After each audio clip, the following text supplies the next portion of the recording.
ඔන්න අද යමි කිචන් YouTube channel එකෙන් අරන් ආවා බ්‍රෙක්ෆාස්ට් එකට ඩිනර් එකට විනාඩි 5න් හදාගන්න පුළුවන් බොහොම රසවත් කෑමක්.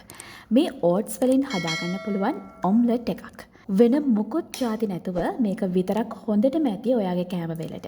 ඒ වගේම තමයි පොඩි බබාලා ඉන්න ගෙදරක නම් එයාලා ගොඩක් ආසාවෙන් කයි මේ කෑම එක. මොකද මේකේ තියෙන කිරි රසත් එක්ක ඕට්ස් කන්න පොඩි බබාලා ගොඩක් ආස හින්දා එයාලා ගොඩක් මේකට ආස වෙයි.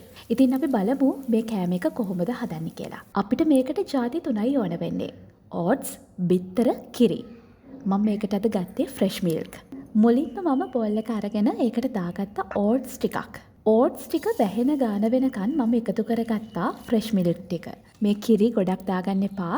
ඕට්ස් වලට උරා ගන්න ප්‍රමාණයට විතරක් දාගන්න. මොකද නැත්තම් අපේ ඔම්ලට් එක හරියට එන්නේ නැහැ. මේ ඕට්ස් ටිකට කිරි ටික හොඳට උරා ගත්තට පස්සේ මම එකතු කරගත්තා බිත්තර දෙකක්.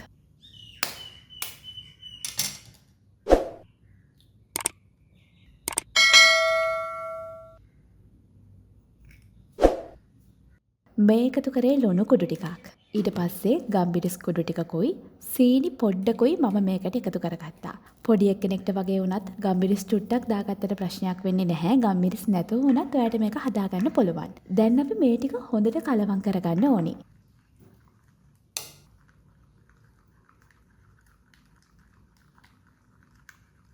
මෙන්න මේ ගානට වගේ උකු වෙන්න මේක හදාගන්න ගොඩක් දිය කරගන්න එපා. දිය වැඩි වගේ හිතුනොත් තව ඕට්ස් ටිකක් මේකට එකතු කරගන්න ඔයාලට පුළුවන්. පෑන් එක ලිපට තියලා ලිප පත්තු කරලා මුලින්ම මම මේකට පොල් තෙල් ටිකක් එකතු කරගත්තා.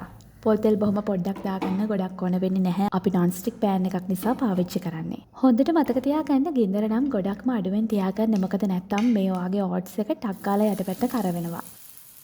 හැන්දකින් මේ විදිහට ඕට්ස් මිශ්‍රණය ටිකක් පෑන් එකට දාලා හැන්දෙන් උඩ ෆ්ලැට් කරගන්න. ඊට පස්සේ අඩු ගෙන්දරේ මේ විදිහට ටිකක් වෙලා මේක බැදෙන්න දෙන්න. ගොඩක් වෙලා යන්නේ නැහැ. විනාඩියක් විතර යද්දි අපිට මේක අනිත් පැත්ත දාගන්න පුළුවන්. මෙන්න මේ විදිහට අනිත් පැත්තත් චුට්ටක් කර කරගන්න.